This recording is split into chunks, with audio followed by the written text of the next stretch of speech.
Ladies and gentlemen, mesdames et messieurs, dames and heren, it's an absolute pleasure to welcome you here in such excellent company tonight.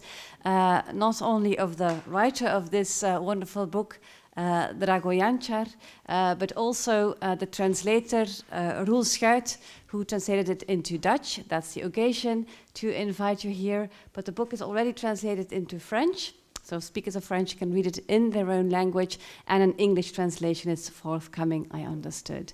We're really happy to share this evening with you, and I would like to thank the partners for tonight. It's the Dutch Maison d'édition, the Dutch publishing house Querido, LLM Books, but also the Slovenian embassy, and they're adding a festive touch to the occasion because they will offering a reception after the talk tonight. So we're really happy to welcome them here and also for this festive moment to share with us.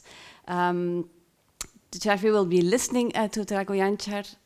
He will be interviewed by Karen Billit, who is a journalist who works for the Standaard der Letteren and also for the radio.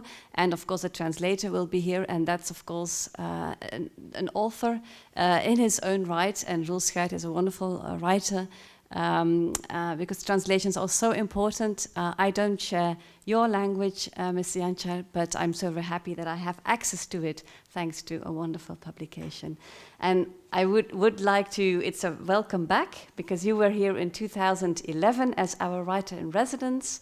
And look what it has brought us, not exactly this book, but a whole series of books that were received many prizes, so it's always wonderful to welcome wonderful writers on stage, but especially if we've met them before, if they were our guests before, and I think that's really it's a privilege for Passa to welcome you here, and I'm really happy to give you the stage. Ladies and gentlemen, please welcome Drago Janc.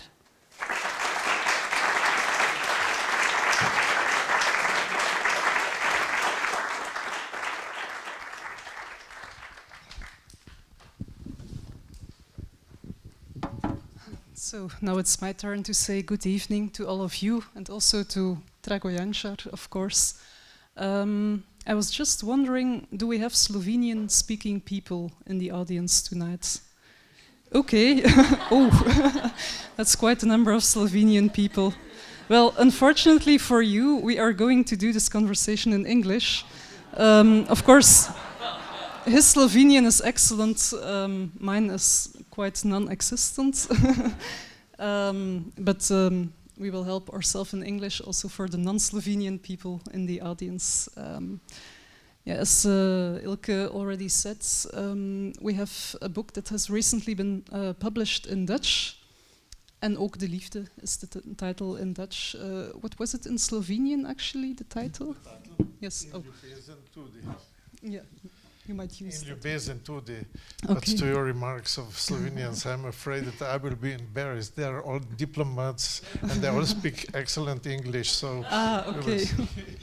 We will see. Of course, last year we could also read in Dutch an older novel, which was published in 2010, I guess. That Night I Saw Her is the English title. They do speak excellent English. Okay. So, but we will mostly talk tonight about the latest novel. I was wondering, it's a book that is set in the Second World War, in Maribor, and then the other book I was mentioning before was also set in the Second World War. Was there a connection for you between those two books? Maybe for those who are not Slovenian speaking, will be some historical explanation needed. But first of all, I would like to thank to Passa Porta that I am here again. Passa Porta is a really great literary institution, well known among literary audience around Europe. Many great authors were here, and so I'm proud to be here again. And I'm also thankful that I had the opportunity to be a month in Belgium, in Flemish countryside, That was excellent experience for me. And this kept me also some kind of interest for your literature. I've just recently finished the book of Stefan Hertmann's Converta in beautiful, excellent Slovenian translation, and other Dutch writing authors also. The book is settled in a place and a time which is not so rare in Europe, actually. Border towns where minorities of different nationalities were living on the both sides of the border. It was mixed population, for instance, in this part of Slovenia where I am coming from and where this novel is taking place. It was in 9th century, people in my city, in Maribor, in those times was called also Marburg. And I just came from Marburg an der Lahn in Germany to present this book with the same name. These people were living in a kind of tolerance, or they were living together in their everyday life. But 19th century was the beginning of a cultural struggle, language problems, etc., newspapers, theater, books, and suddenly citizens of this small border city who were Germans or German-speaking started to look at the Berlin, at the Frankfurt, etc., and Slovenians, not only in Ljubljana, which was the center of our country, but also in Prague and in Moscow, to be closer to their Slavic brothers. But this was still quite an innocent cultural Kulturkampf, I would say, cultural struggle. Everything changed with the war. World War I happened, and then the German majority, a lot of Germans moved to Austria, and suddenly they were minority in the city of Maribor. Maribor was then part of state of Slovenians, Croats, and Serbs, which was renamed later in Yugoslavia, in the name of Yugoslavia, which was better known that former name of the country, of the state. And so tensions were higher and higher in Germany. Nazi were stronger and stronger, and they came on the power. And this minority of Maribor, they were suddenly feel that they are part of this big movement. But still, in the year 41, when German Wehrmacht entered the city, citizens actually accepted them with the welcome, actually, with the broth and salt and so on. Because many, there was especially German minority, who belonged to that German minority, but also some Slovenians who were unhappy with the time of Yugoslavia, which was in that time monarchistic dictatorship, a kind of dictatorship, not so cruel. But both of them, all of them, they expected that old, good Habsburg monarchy will come with all their bureaucracy, but the kind of a peaceful life. But they're wrong, because in the first year, it was not Austria as they expected. It was even not Germany of culture that may be expected, but it was suddenly Gestapo. They expelled all intelligentsia from this part of Slovenia. Uprising started, and there were some partisan actions on different ways, And instead of Austria, they had our parents. They had suddenly a terrible terror in the city. And in this period, we are now in this novel in the year 44, when Germany is not so strong again. Russians are already in Prussia and so on. And things are getting tenser and tenser. Cities under bomb attacks, are under bombings, because it was German industry there. And in this is settled these personal stories which started from the picture on the front page. Because we have to talk about the picture. So thank you for the historical overview, because it's true we need some context to understand, of course, the book, the period in which it is set. But was it also your purpose to write about this history, to evoke this historical period that is maybe not known that well anymore? Or did you also have... I could say that it was accidentally, but it was not. Because in my youth, when I was a child, I was listening all the time terrible brutal stories about that time of occupation, and also about some brutal events which happened after the war from our side, let's say. And I thought that I will never write about this, but one day I saw this picture. It was like a calm afternoon or morning in a city, and it seems that everything is normal. Two girls are talking on the street. Where did you see the picture? Sorry for interrupting, but where did you find the picture? Sorry? Where did you find the picture? Somebody sent me this picture as a curiosum, that how interesting was, but he didn't write me how was old Maribor. He actually sent me this picture.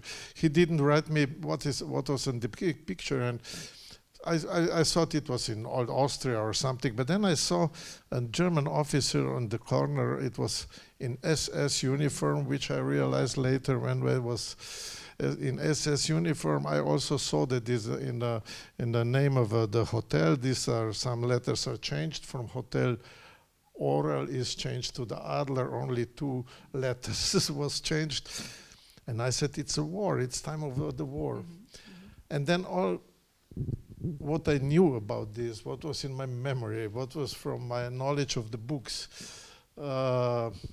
some kind broke in my, let's say, creativity or creative process. I started to write exactly from this picture.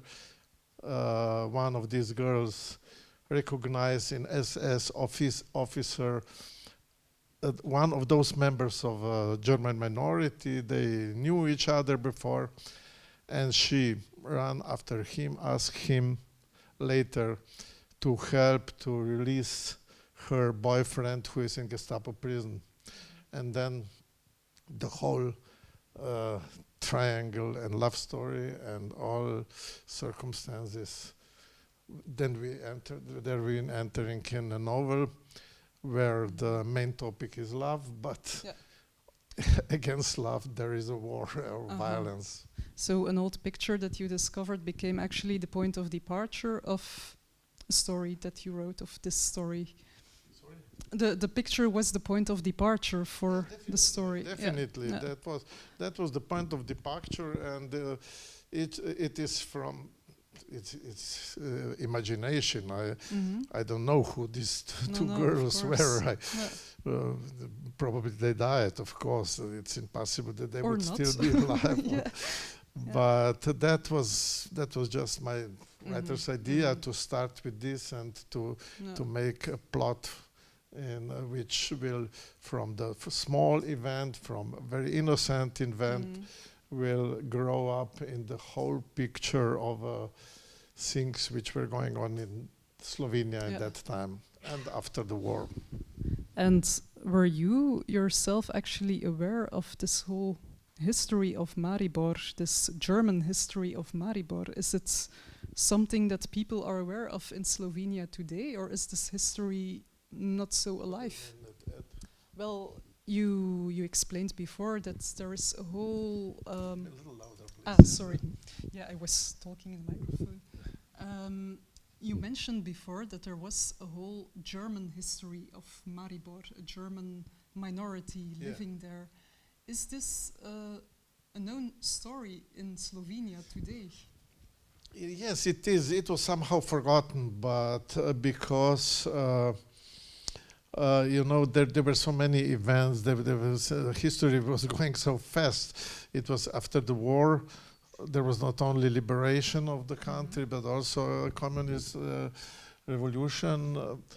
We have on some chapters this process, how things are turning from the liberation movement to the kind of revolution, and things were going so fast that after 45. It was almost forgotten. As a child, I remember some German-speaking people still in Maribor, and but that was all. That was. I also knew some family of with 5 boys, and we were played together. I even remember their name. Remer was the name of the family, and it was. In a year, I don't know, 57 or 58, they disappeared through the night. They moved in Germany because their father was German soldier, and we never talked about this because it was something else. Life was going on. Liberators were partisans were heroes, etc., etc.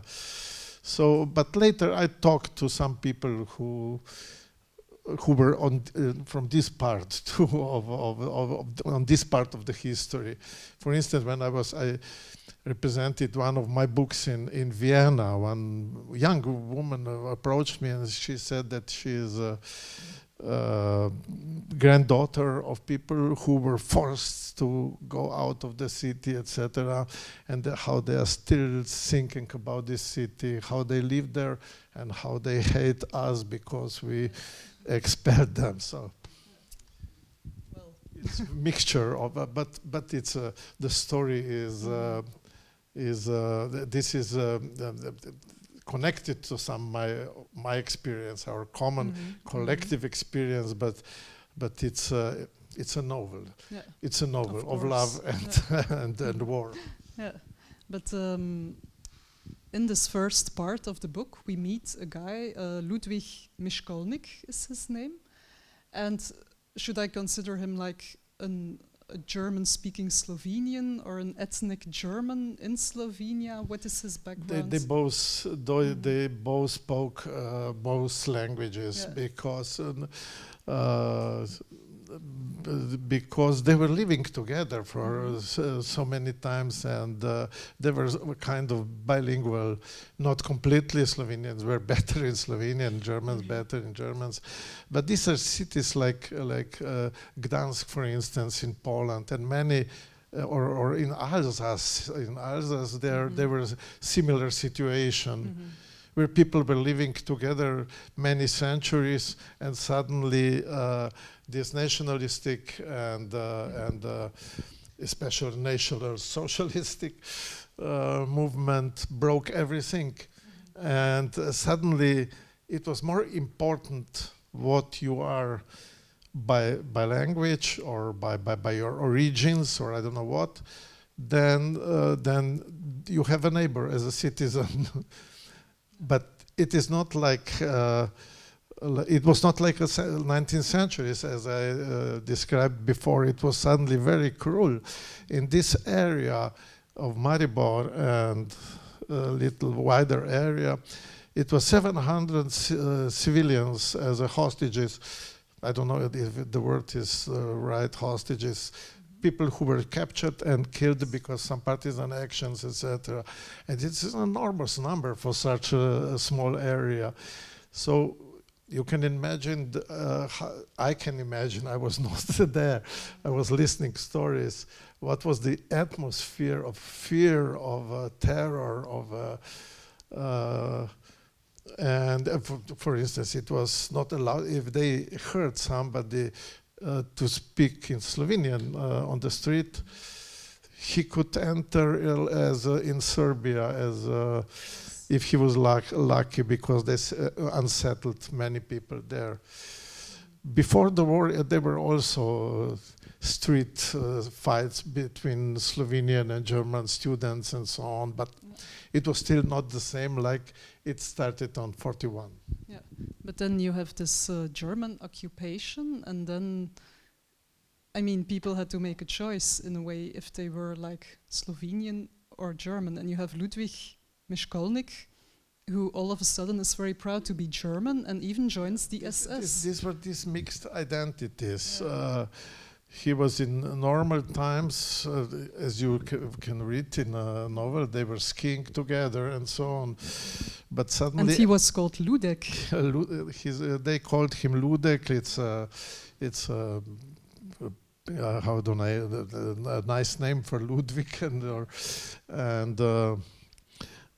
So they knew each other and they understood each other, but suddenly other things were important. This Ludwig Mieszkolnik, also his name is not only first name, also his name is somehow have Slovenian origins, as they were many. It was not only him. One of the most famous was one of the most famous German bloody Nazi guy was named Globochnik, Odilo Globochnik. His famous, his name, Himmler called him Globus. That was he called him like his friend.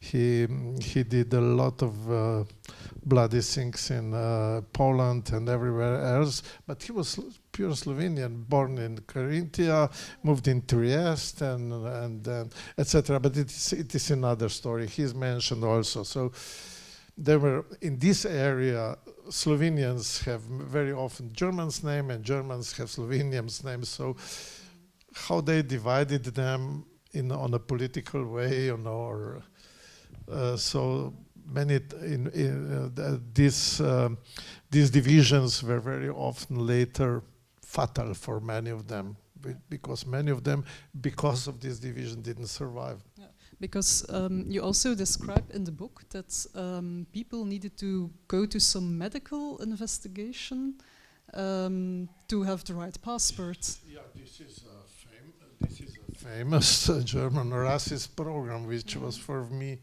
always a little funny, reading these documents, how they measured heads and color of hair, etc. It was not DNA in this time. It was easier. It would be easier for them. I described in one of my former novels, it is here, I think, in French, Aurora Boreale, in Northern Lights, the whole structure, how it goes.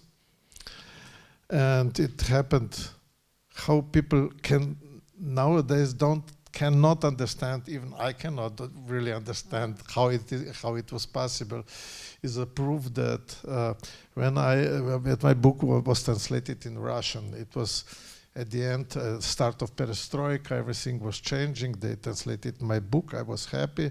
I came in Moscow. And when I opened the book, I saw that one chapter is missing.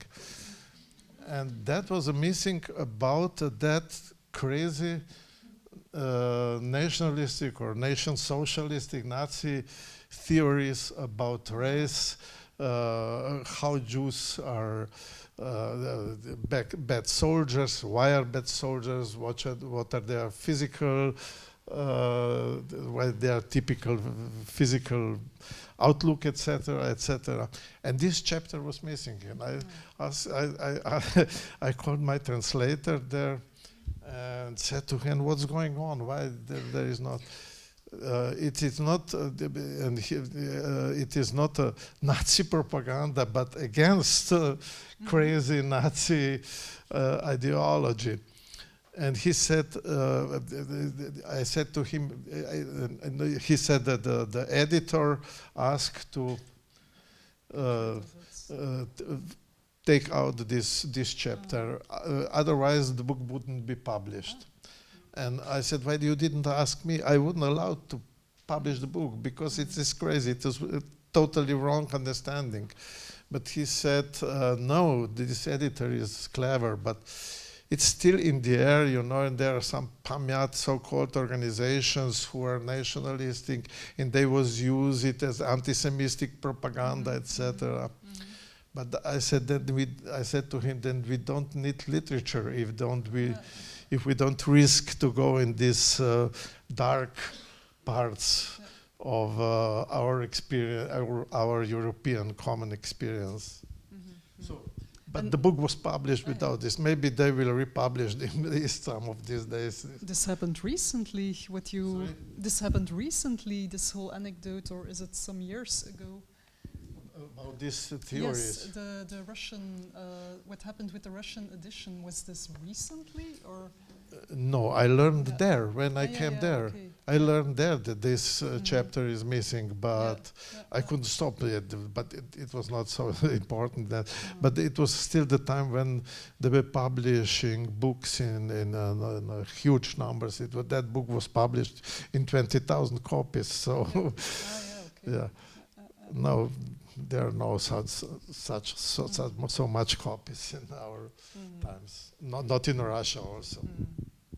So, to come back to the book is in like cruel times, and Ludwig Mischkolnik is like an SS man, so he's also a cruel guy. He's doing investigations on people.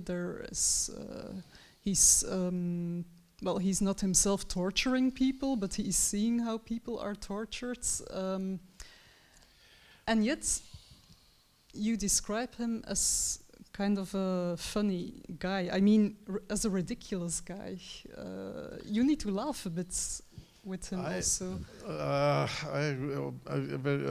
Sometimes when I listen to these questions, I quote Flaubert, Madame Bovary, c'est moi. So I must somehow even defend such a personality, even if he is a criminal. I must, if I want to understand him, if I want to understand how, as Hannah Arendt would say, banality of evil is coming out, you must understand the human being in the whole. And so I'm in many pages trying to understand his relations to his mother, to his Sonia, with whom he is in love somehow, but his duty is stronger than his love. And first of all, above all, actually, his passionate, why he is so passionately convinced in his idea, why it is more than only a nationalistic idea. It's a human goal of one person's human life's goal, actually. So it was not easy for me to write these things. Like, on the other hand, also on some things which happened during the war on the partisan side, it was also not easy to me. So I tried to write a complex story from my modest point of possibility of understanding of this time, about this time we will speak, if something new, I hope, will not happen. Still a century. Even many people are not interested for this again, but in this period, everything what was good and what was evil in a human being came out, exploded. In World War II, there was front in your country. In my country, where people were also going, young boys were going on the fronts, fighting there. But in cities, the life was normal, was calm. There was just not enough meat and salads or bread or I don't know what. But the war was somewhere else. In World War II, the war was in every city, every village, every small village, in every apartment very often. So And this is the period which really more determined European history than anything else. And I think about not only about the political, from political point of view, because we know what happened, who won, why, what wrong, etc. But what was going on with the human being in that period of a enlightened century, actually, and in the century of technology, of new inventions, etc. Yeah, because actually this is what you describe in the book. It is what happens with people's emotions also in this time, in this wartime. I mean, people have to suffer a lot, see also a lot of troubles. There is a lot of death also in the books. But there were a lot main of heroes survive. All of them survive. Yes. In a way, it's a happy ending, you could say. They survive. It's kind of happy ending. We have the kind of a light of the end of the tunnel. Yeah. Yeah. Although this is also a theme, because you dark happy ending, yeah, we could say. They survive. They are not necessarily happy. They survived, but they lost something. They lost that. We are talking now only about the cruel things, but you know there are lyrical passages also. That I quoted many German, Slovenian, Czech poets, how they were writing their letters to each other. So I wanted to stress very strong that this feeling of life through poetry, with the help of poetry, so that I could confront it. Did very strong feeling of love among Sonia and Valentin, but also some other persons, and the circumstances which don't allow them that they would live that as they wanted to. Yeah. Because we have not talked about Sonia and Valentin yet, so we have to introduce them. This is a young couple living in Maribor. They are in love, and at first you have the idea that, I mean, war is something far away for them, actually, because they are in love. Exactly, Yeah. and both of them are even not so much interested in politics. He little more than she. She is a student of medicine in Graz in Austria, and he is a geodet assistant at the faculty of geography or geodesy in Ljubljana at that time. And so letters are important in their life because they cannot be all the time together. And so these letters, from time to time, we hear that something is going on in Graz, that they dismissed Jewish professors, and maybe Slovenians will come on the next step, because there were many Slovenian professors and students in Graz in that time. And he, in the faculty, also heard that some so-called Liberation Front is preparing something. So slow by slow, war is entering in their life. She left the study then because her father advised her to stop, and he joined the partisan movement. So, and they captured him. He is in Gestapo prison, and she tried with how to say, with some suffering. Or yeah, she tries to save him, actually, yes. Because she knows Ludwig Mischkolnich, yes, who is exactly, the SS officer, exactly, yes. and she thinks if I talk to him, he can do something and let Valentin go. And of course... And of course, that is the beginning of a tragedy for all three of them, actually. Maybe he would like to help her and him, and he released that, my hero, Valentin. But then he's so afraid about what he has done that he released one bandit, as they said, one partisan, and they followed him, of course, but he escaped, that he risked her too. So duty or his crazy idea was stronger than a moment of love or inclination to love.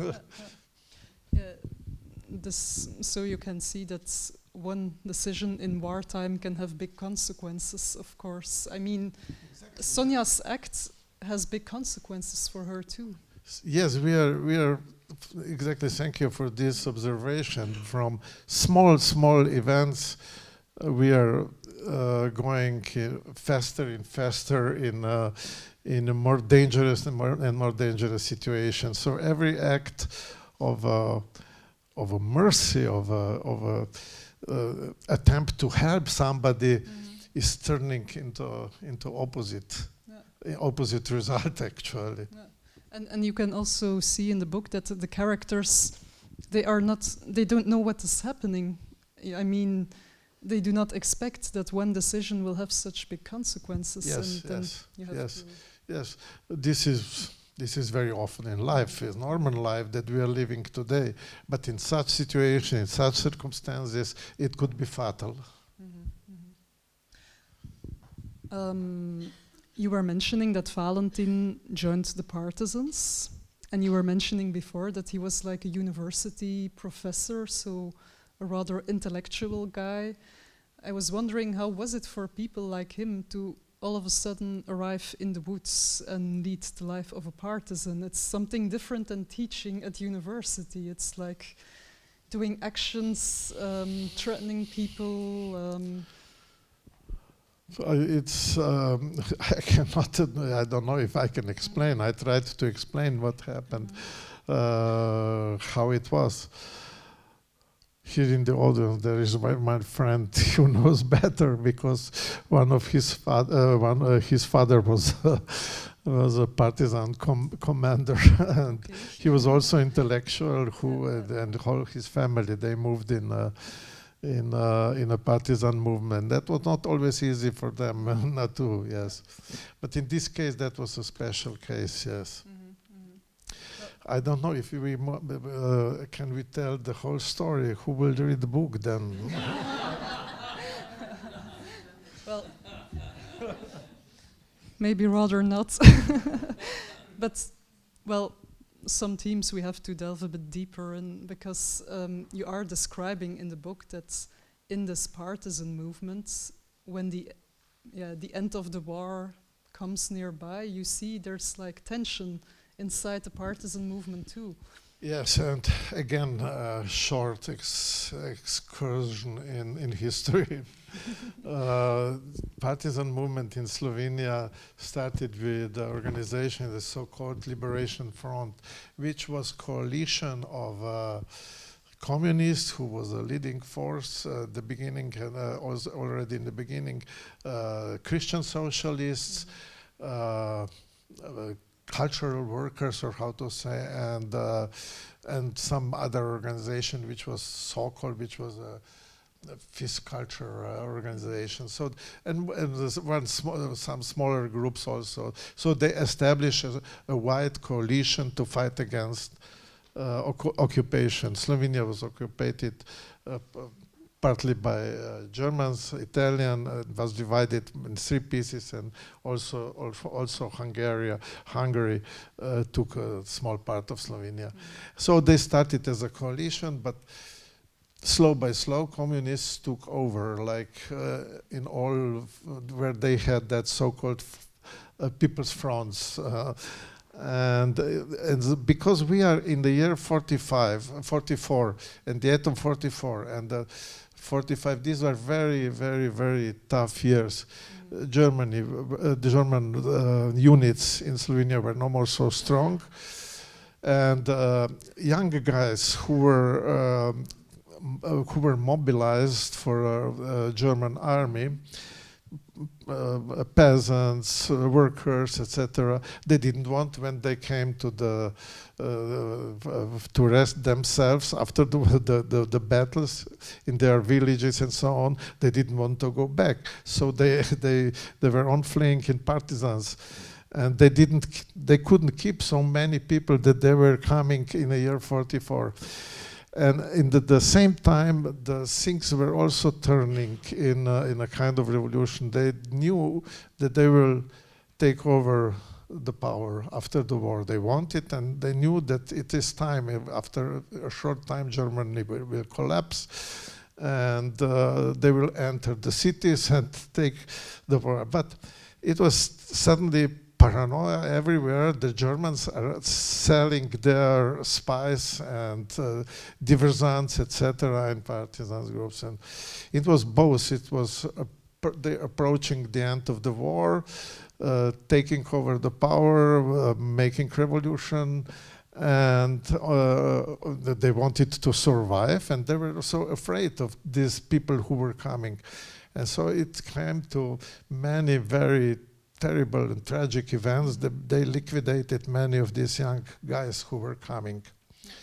And my hero survived this somehow. He's even advanced. He was important person later in partisan, but he cannot get out of wounds, spiritual wounds, not only physical, what happened to him. So everything from that small period, short period, some years ago till the end was a matter of a whole, for many people, for the whole life, for decades of a life. Yeah. So fast things were going and changing. Yeah. Yes, and this you show very well in the book. That I mean, this book is about very young people. They are in their 20s and they have a whole life afterwards. But in this short time, something is broken, and they feel suddenly older. Yeah. Many of them feel older because these memories, all what's I knew such a people. I knew many of them. They felt that they survived so many terrible things. Mm-hmm. I don't know how I felt because I was not in their skin, in their hearts, in their soul, in their brain. But I feel that everything or many things were wrong with them. Mm-hmm. With many of them, not all of them. I knew some partisans who were heavy drinkers later, also, you know.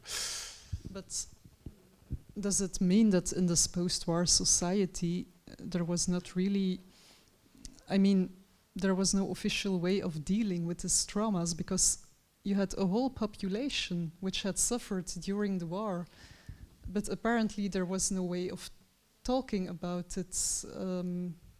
Of course, it was many things were many topics were taboo many years ago, and only after 1990 things were completely open. Now everybody knows everything about this period, but during a long period it was many things were covered under the carpet. I think about our part of a struggle, as it was not as it happened in Germany, where they started in the beginning of 60s and everything was out.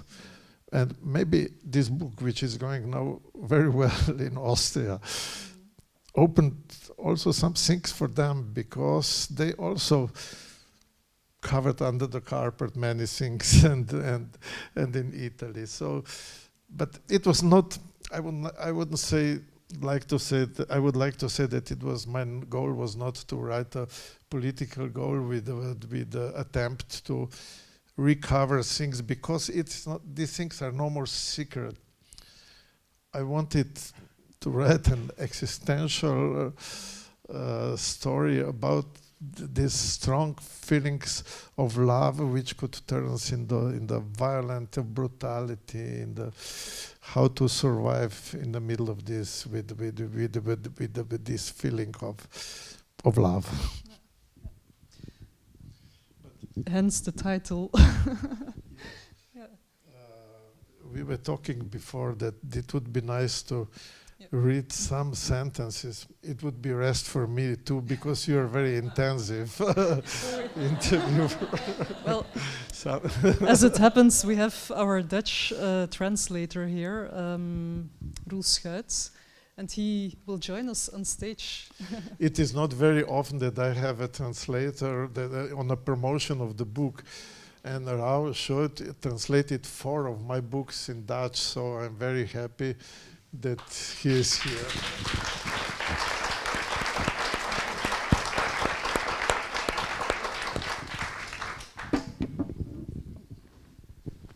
Doet hij het ook?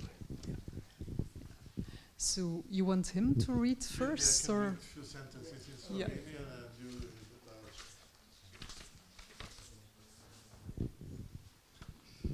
Okay, only first 20-30 pages. You really don't want to answer my questions anymore. Prvo poglavje, dekle s fotografije. Na posnetku, ki ga je ujel neznani fotograf, sta 2 vitki dekleti. Prva v karirastem krilu, lahki jopici in v temnih nogavicah. Druga v elegantnem črnem plašču in z lepo spletenima kitama, ki ji padata čez hrbet. Ta je brez nogavic. Očitno se tukaj še ostanki zadnji zdihljaji toplega poletja, mogoče zgodnji septemberski dnevi.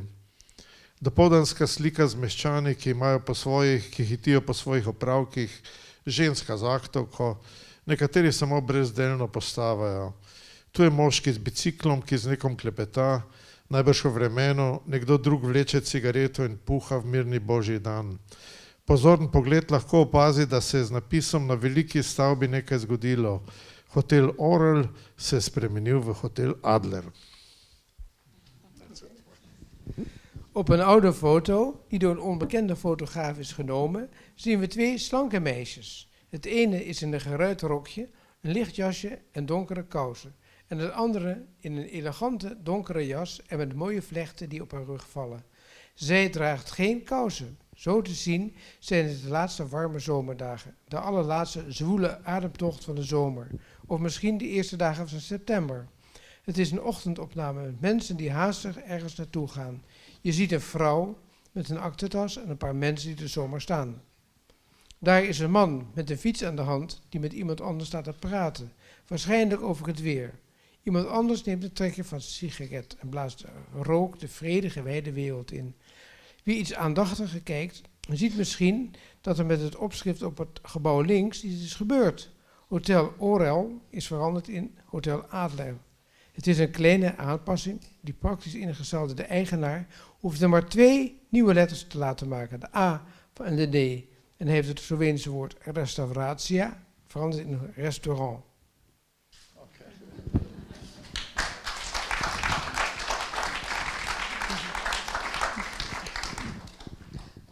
Thank you. So, Roel Schuits, maybe you can stay a bit with us. This is the 4th novel of Drago Jančar that you have translated. Yes, it is. Yeah. How is it to translate his books in Wonderful. Dutch? Yes. No, it's truly, it's wonderful. Yeah. It was a very special experience because I already translated from Serbo-Croatian. Ah. So I had to learn Slovenian all new because 50% is like Serbo-Croatian and 50% is not. So I remember Stemdig Porcelli Hish. So that's from the dark gables of the fronts of the houses. So it's a partly Serbo-Croatian, a partly entirely new Slovenian. So in a way you've learned Slovenian to translate his novels. Yes, I did. You see what literature can do. But we were talking before, you've translated 2 novels in the 90s. Yes, and then we had is. to wait like 25 years as Dutch speakers to read 2 new novels. Why was there such a gap between the... I don't know, because I read some more novels by Jančar, like Posmlehlivo Pozelenje, and also that Zvenenje v glavi. I loved that very much, about that prison uproar in the former Yugoslavia. It was a good novel. But I made quite a new, good excerpt of it. But it was impossible to find an editor who was interested. But I loved it.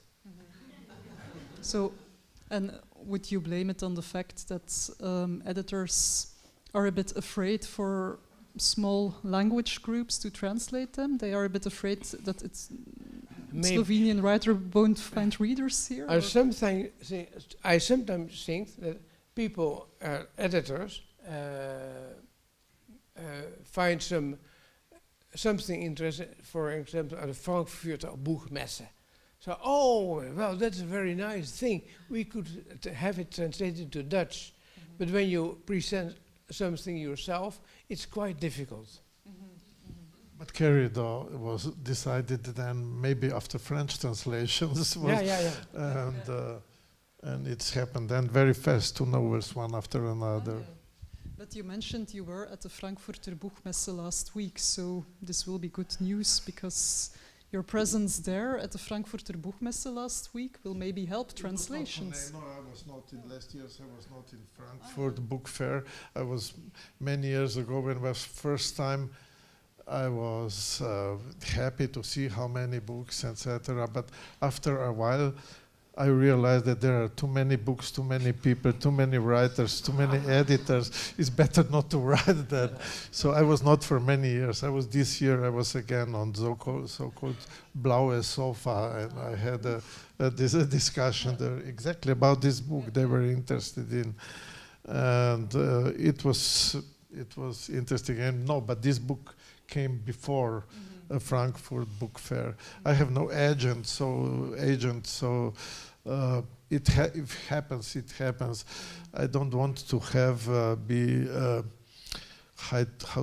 too much engaged in this because it takes too much time, correspondence, and I cannot offer my books like a salad or I don't know what. But is it important for you, the idea of being translated in other languages? Definitely. Now, if I'm in other language, when I was now in Romania, and my former book like here was translated, and I had readers there. I have people who read it, who understood it. Some of them loved it. Some of them even refused it. Doesn't matter. And I'm somehow at home. Somewhere else, like I am now with Dutch-speaking area. I was a little sad because first two books which were translated by my friend, if I can say my friend, yes, were very well accepted in reviews, etc. Were very good reviews, and then publisher, it was Wereldbibliotheek from Amsterdam. Wereldbibliotheek, they were in some troubles, like many publishing houses nowadays, and they didn't decide to get further. And then I was lucky that Patricia from Querido decided for first and second book, and she is now already thinking about reprinting that old books from Wereldbibliotheek, the Galeslav. Yes, Galeslav. Galeslav, yeah, and the Northern Lights. Norderlicht. Yeah. Well, of course, this would be nice because then a new generation of readers that have discovered this book will be able to discover your older novels. I just hope that there will be no new generation of readers. Are you worried about that people don't read anymore, maybe? George Steiner quoted some sentence from Shakespeare, they read no more. But they still read. I was encouraged in this year book fair, Frankfurter Book Fair, when I learned that in Germany it happened. They were happy because it was up again. It was a rise of 2.4% of a book that they sold so much more books. Till now it was going down all the time, and suddenly something is going on. Maybe people are tired of screens, and maybe they will start to read again. It is my hope. Well, do you have a good hope, Roel, that people will continue reading? I hope so. in case the older books will be republished, would you revise the translation from the 90s? Yes, of course. It's always, I remember some other, by Daniel O'Keefe, some chapters from Garden Ashes. And after that I had to translate the book, the whole book. And of course, this is not good, that is not good, no, not. So you have to change and to adapt it, yes.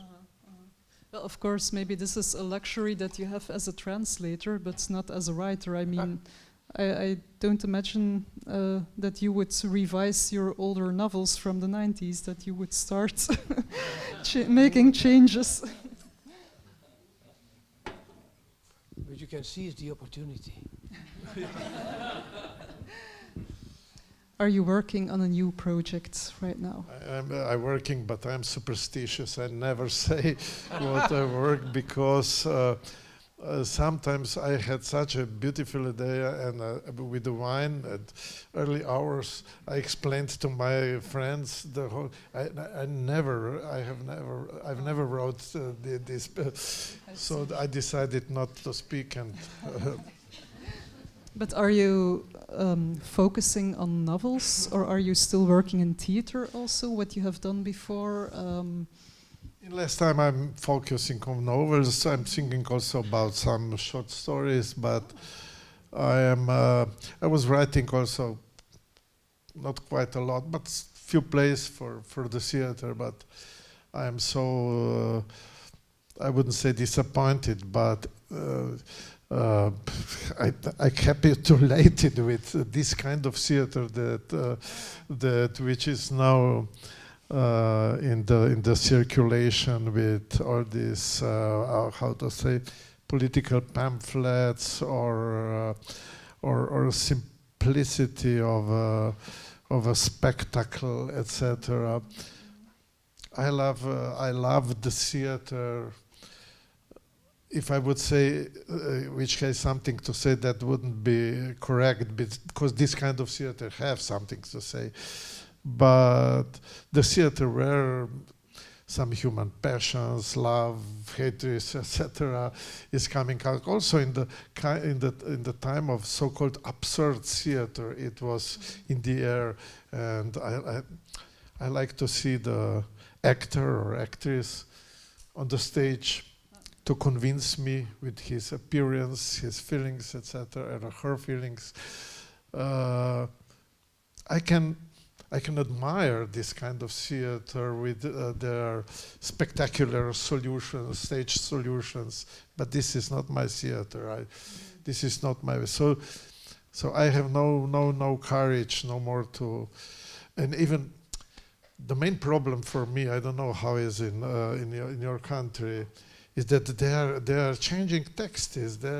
They're not changing. They're not just taking a novel and say we will make adaptation. This is legal. This is normal. They take some Shakespeare text, or I don't know how, some modern text, and they're rewriting it, etc. I just cannot. Maybe I'm conservative, but I cannot go this way. Well, I guess this would. They agree. Somebody agree with me. But you were mentioning before that for you it matters to tell the story, to talk about the feelings of people, and you don't want to give the impression that this is a political novel or a novel talking about politics, and yet you introduce themes that are political. So in what way do you think, as a writer, you should be careful with politics, or rather say something about politics? No, it is not so easy. It is maybe a little more complicated. I think everything what we write, even if it is a poetry, it's a kind of political, because politics.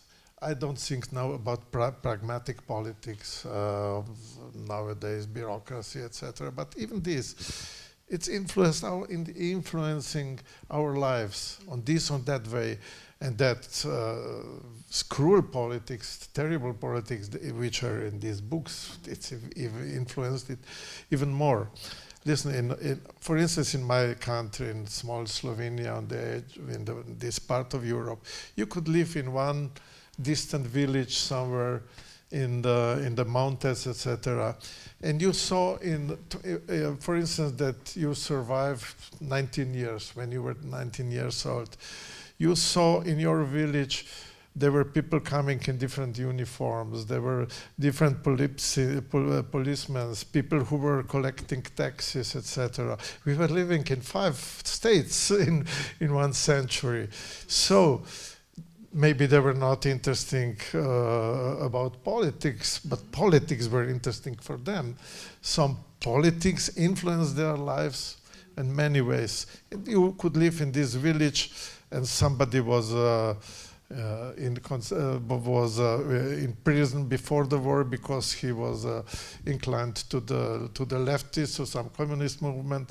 Another one was during the war put into concentration camp. After the war, somebody who was so-called collaborator or only anti-communist was killed after the war, etc. And all this happened in one small village. So how can we say that politics that not influenced our lives? And if it influenced our life, if it has such a strong impact of our life, it must influence literature. It must reflect somehow in literature too. Mm-hmm. So I believe that it's a complex. It's a very subtle human things that I try to write, and the whole structure of the world that we are living in. Yeah. This is my modest attempt. Mm-hmm. It sounds ambitious, but. Roel, is it difficult for you as a translator when you have this whole political context of Slovenia that Mr. Jančar has been explaining to us tonight, to transmit this to an audience or a public of readers in Holland and Belgium? Because we don't have this whole history and context, we are not familiar with it. Well, in the first place, the style of writing is very clear. Mm-hmm. So that is the first. And of course, both Holland and Belgium had their war past too. Mm-hmm. We just read about het Hoge Nest. It's about people concealing, giving shelter to Jews, and about treason. So the problem was known in Holland too. But of course, the context there in Slovenia differs. But when the book is written very clearly, as Drago Jančar did, so that is not a problem.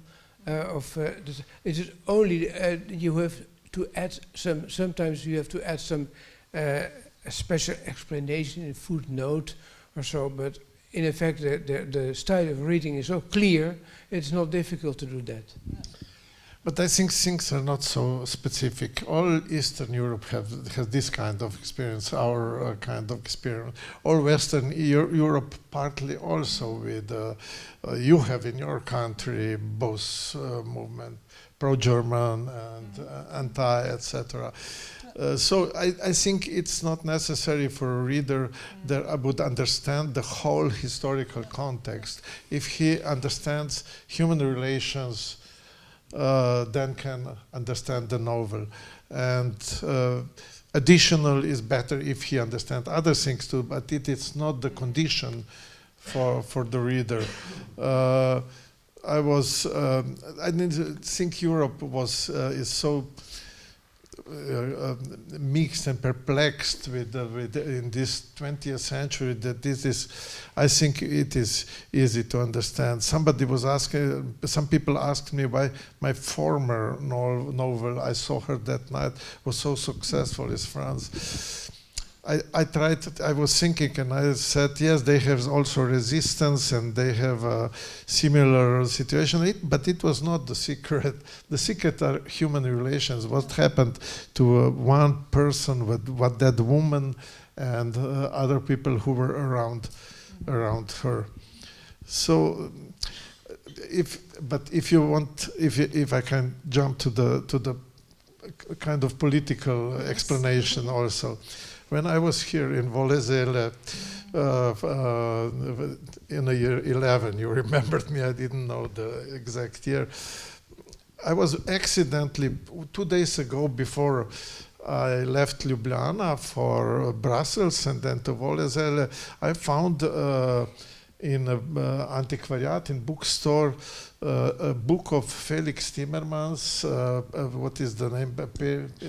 Paliter is the Dutch name. What? Paliter. Yes, Yeah. because Slovenian title is different. Yes. Later I was told it's very popular and it was film made, etc. But I didn't know at that time. So I read this book when I was in Volezele, with beautiful explanation of a life of the modest people, how they live, etc. But the book was translated with, I saw with a Slovenian writer from that time, also translator, whose name was Kozak. And Felix Timmermans was during the war close to the Flemish nationalism and didn't collaborate with Germans, but after the war they accused him that he was too close to them.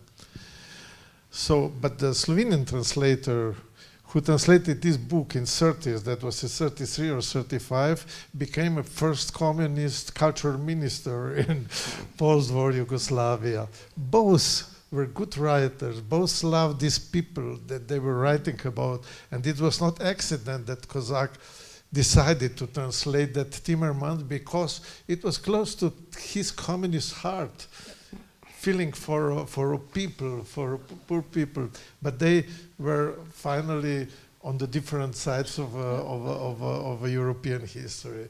Literature is stronger, and because it speaks about a single human being or relations among them, etc. That was just a case for. There are so many cases in Europe when things were so different and so close.